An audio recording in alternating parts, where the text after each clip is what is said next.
Mesdames et messieurs, bonsoir. Merci de suivre la RTS et bienvenue dans ce principal rendez-vous d'information dont voici les titres. JMJ, Journée mondiale de la jeunesse. Cette année, Ouakam a été choisi pour abriter la cérémonie officielle. Le nouvel archevêque de Dakar, Monseigneur Benjamin Ndiaye, a dirigé la messe dominicale. Dans ce journal, des échos également des JMJ à Ziguinchor avec nos équipes permanentes sur place. Dakar, patrimoine en déshérence, c'est le titre de l'enquête que nous vous proposons dans ce journal. La disparition annoncée d'une bonne partie des bâtiments historiques de Dakar, les actions menées par la direction du patrimoine historique pour faire de la Pointe des Almadies une zone à libre accès public, tout vous sera compté dans l'enquête du journal télévisé. Nous en venons à l'enquête du journal télévisé. La Pointe des Almadies, partie la plus à l'ouest de l'Afrique, se trouve à Dakar. Mais hélas, très peu de gens y ont accès puisqu'elle est dans un domaine privé. Actuellement, la direction du patrimoine se bat pour qu'elle redevienne publique. En plus de cela, elle a fort à faire pour stopper la disparition annoncée d'une bonne partie des bâtiments historiques de Dakar. D'autres initiatives ont été également présenté pour sauvegarder les quartiers traditionnels de la capitale sénégalaise. Cependant, la tâche est bien ardue face aux promoteurs immobiliers. Dakar, patrimoine en déshérence, c'est une enquête signée Oumindour. Coincé entre le marché Sandaga qui a débordé de son lit et des immeubles en béton au plateau, le quartier traditionnel Lébou de Mbot tente tant bien que mal de garder son authenticité. C'est là tout le sens du combat que mène l'architecte Annie Jouga. Ça demeure quelque chose de complètement invisible, caché.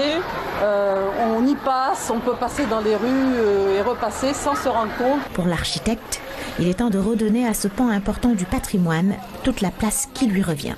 Ce sont des quartiers qui devraient être valorisés justement, parce qu'ils racontent l'histoire de la ville. Ça contribue de notre patrimoine et il faut qu'on se l'approprie. Pour se l'approprier, effectivement, il faut pouvoir lui donner une valeur. Mais il n'y a pas que le Dakar traditionnel qui est en train de disparaître. Autour du marché Carmel et des rues avoisinantes, des endroits pourtant classés patrimoine historique, les vestiges du Dakar colonial disparaissent petit à petit face aux immeubles de verre et d'acier. Si c'est juste pour voir des immeubles modernes, les touristes ne viendraient pas par ici. C'est le cachet ancien de cet endroit qui les intéresse. Mais depuis que le marché a changé, on ne les voit plus.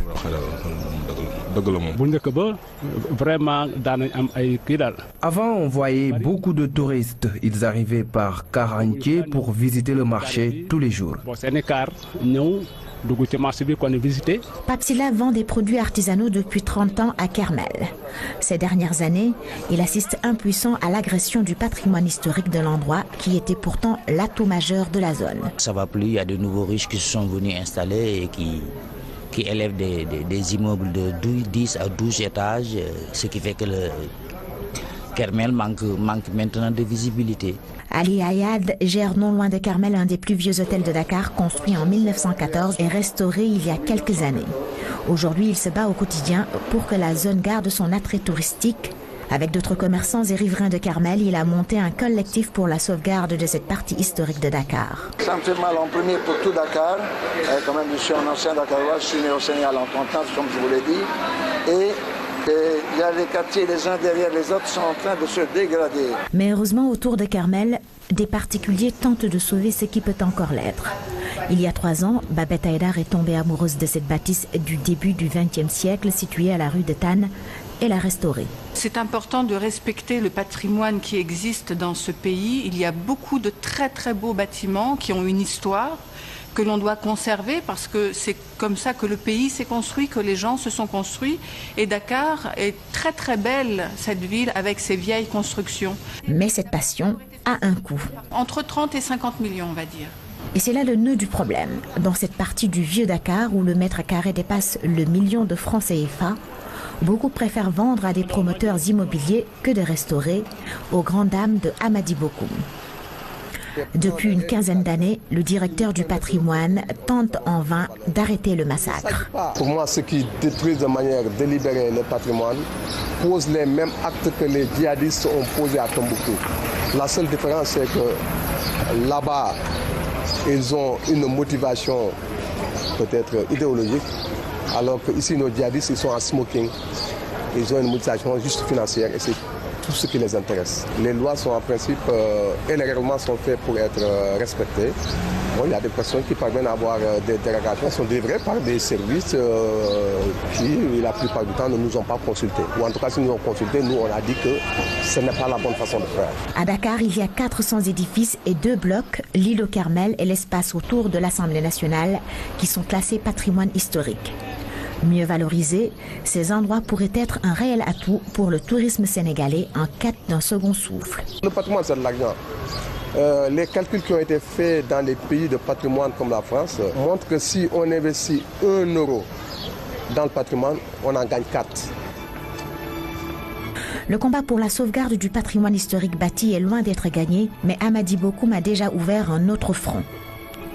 À bord d'un hélicoptère de l'armée, il nous emmène au nord-ouest de Dakar. Après une dizaine de minutes de vol, apparaît enfin l'objet de son autre combat, la pointe des Almadies, la partie la plus occidentale de l'Afrique. Aujourd'hui, elle est nichée en plein cœur d'un hôtel, un scandale pour Bokoum. De retour à son bureau, il nous explique les raisons de son combat. Ce point, il est unique. Il n'y en a pas un autre sur la planète. On doit en faire un attrait touristique majeur pour le Sénégal. Et cela est possible. Dans tous les pays où on a des Finistères, on a des caps de cette nature, ils sont aménagés et ils drainent un public incroyable. Cet espace doit être libre. On doit pouvoir y accéder et faire de telle sorte que ce patrimoine de l'humanité, ce don de la géologie, soit restitué à l'humanité. Il n'est pas acceptable qu'un point de cette nature-là se retrouve aujourd'hui dans un domaine privé. La tâche est loin d'être aisée et pour l'instant, Amady Bokoum semble bien seul dans ce combat pour le retour de la pointe des Almadies dans le patrimoine classé du Sénégal et de l'humanité tout entière.